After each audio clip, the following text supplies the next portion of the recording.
Basic शिक्षा विभाग उत्तर प्रदेश ने सरकार के आदेश के अनुपालन में परिषदीय विद्यालयों में 1 जुलाई से लागू की गई ऑनलाइन अटेंडेंस से बेसिक शिक्षकों में आक्रोश और विरोध व्याप्त है। समूचे प्रदेश में शिक्षक लैपटॉप योजना का विरोध कर रहे हैं। इसी श्रृंखला में राष्ट्रवादी शिक्षक महासंघ के प्रदेश अध्यक्ष मुकेश डागोर ने लैपटॉप योजना को समाप्त करने या फिर शिक्षक के विद्यालय पहुंचने तक डिजिटल अटेंडेंस की सुविधा मुहैया कराने की मांग को लेकर 10 जुलाई को बीएसए कार्यालय आगरा पर एक विशाल धरना प्रदर्शन कर बेसिक शिक्षा मंत्री और मुख्यमंत्री उत्तर प्रदेश सरकार के नाम ज्ञापन सौंपने का ऐलान किया है। मुकेश डागोर का कहना है कि योगी सरकार शिक्षक विरोधी सरकार है। बेसिक शिक्षकों के शोषण करने के लिए डिजिटल अटेंडेंस का प्रावधान किया गया है। मेरा नाम मुकेश डागोर है और मैं राष्ट्रवादी शिक्षक महासंघ का प्रदेश अध्यक्ष हूँ।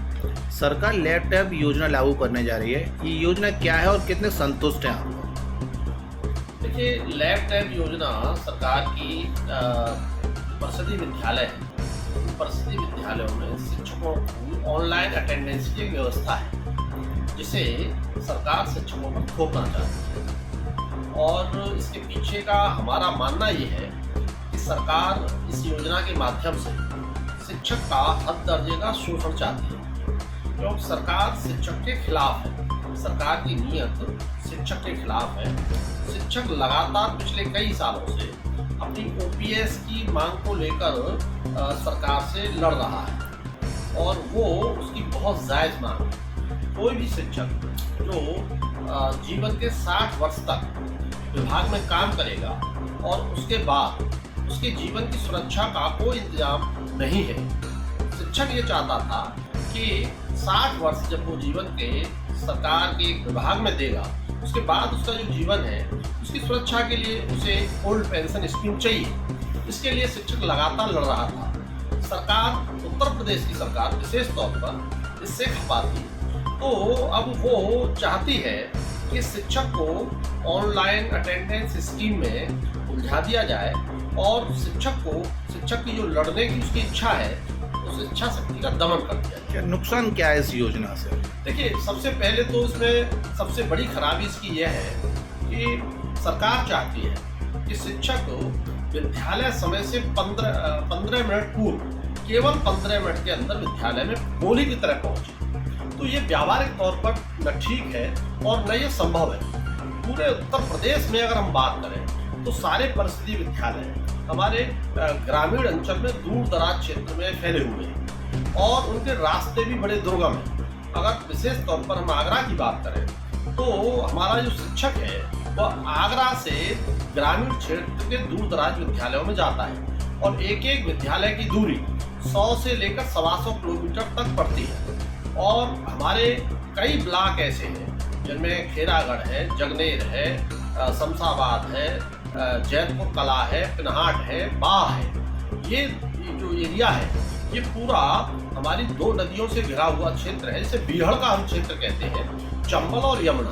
तो वहाँ आज भी जो गांव हैं उन गांवों के लिए कोई, देखिए, शिक्षक इसका पूरे प्रदेश स्तर पर विरोध करने जा रहा है और इस व्यवस्था का विरोध होना भी चाहिए, क्योंकि यह व्यवस्था न शिक्षा के हित में है न ये शिक्षक के हित में है। ये शिक्षक का दमन करना चाहती है।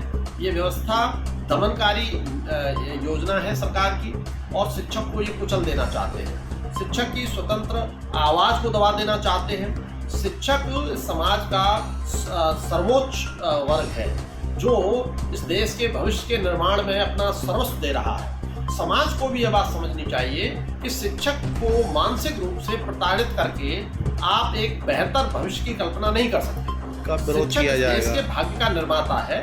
उसे सरकार को सहूलियत देनी चाहिए, उसे सरकार को सम्मान देना चाहिए और उसकी आवश्यकता अनुसार, सुविधा अनुसार जो भी आवश्यक चीजें हैं जो सरकार उसको सहयोग कर सकती है, सरकार को उसका सहयोग करना चाहिए, न कि शिक्षक को दबाने का, कुचलने का, शोषण करने का प्रयास नहीं करना चाहिए। 10 तारीख को क्या होने जा रहा है? देखिए, 10 तारीख को हम लोग लगातार शिक्षकों के साथ मीटिंग कर रहे हैं और सारे शिक्षकों से बात करने के बाद हम लोगों ने निर्णय लिया है कि जनपद आगरा में 10 जुलाई को 2 बजे हजारों की संख्या में शिक्षक बीएसए ऑफिस पर उपस्थित होगा, वहाँ इकट्ठा होगा और वहाँ इकट्ठा होकर शिक्षक इस लैब टैब योजना के विरोध में प्रदर्शन करेगा और वहां से बड़ी संख्या में शिक्षक इकट्ठा होकर कलेक्ट्रेट तक प्रदर्शन करते हुए पहुंचेगा, जहां डीएम साहब को मुख्यमंत्री जी के नाम शिक्षकों से संबंधित जो हमारी मांगे हैं, इस योजना से जुड़ी हुई जो मांगे हैं,